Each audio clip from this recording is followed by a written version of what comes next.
പിതാവിനും പുത്രനും പരിശുദ്ധാത്മനാമത്തിലാണ് വിശ്വാസപ്രമാണം.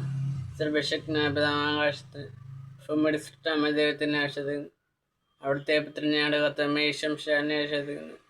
ഈ പുത്രൻ പരിശുദ്ധനും ക്രിസ്തു കന്യകാമരത്തിൽ പിറന്ന പോന്തിയോസ് പിലാത്തോസിന്റെ കരുത്ത് പീഡകൾ സഹിച്ച് കുരിശിൽ മരിച്ച് അടക്കപ്പെട്ടത്, പാതാളങ്ങളിൽ ഇറങ്ങുമ്പോൾ മൂന്നാം നാൾ എഴുത്ത് സ്വർഗത്തിലേക്ക് എഴുന്നള്ള സർവശക്തികളെ പിതാവായ ദൈവത്തിൻ്റെ വലതുഭാഗത്തിരിക്കുന്ന അവിടുന്ന് ജീവിക്കുന്നവരും മരിച്ചവരും വിധിക്കുന്നവരും അന്വേഷത്തും പരിഷ്ഠാന്വേഷണം കത്തോലിക്ക സഭയിലും പുണ്യവരായിരിക്കുന്ന പാപങ്ങൾ മോചനത്തെ ശരീരത്തിൻ്റെ ഏർപ്പമായ ജീവിതത്തിൻ്റെ ആശത്തിനാമേ ശ്രീകൃഷ്ണൻ ഞങ്ങൾ പിതാവായ നാമ്പെഴുതമാണ്.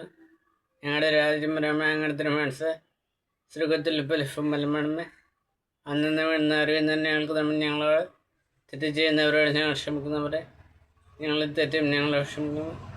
ഞങ്ങളുടെ പ്രലോഭനത്തിൽ ഉൾപ്പെടുത്തരുത്, തിന്മയിൽ നിന്ന് ഞങ്ങളെ രക്ഷിക്കണമേ. നന്മ നടന്ന കർത്താവങ്ങളുടെ സ്ത്രീകളിൽ അങ്ങ് അനുഗ്രഹിക്കപ്പെട്ടവളാണ്. അങ്ങയുടെ ദൃഢത്തിന് പരമായി ഈശോ അനുഗ്രഹിക്കപ്പെട്ടവനാണ്. പരിശുദ്ധ മരമേ തമ്പുരാൻ്റെ പാവകളായ ഞങ്ങൾക്കുണ്ട് ഇപ്പോഴും ഞങ്ങളുടെ സ്ഥാനത്ത് തമ്പുരാനോട് അപേക്ഷണമേ. ബൈബിൾ വാക്യം ന്യായാധിപന്മാരുടെ പുസ്തകത്തിൽ നിന്ന് 7-ാം അധ്യായം 15-ാമത്തെ വാക്യം.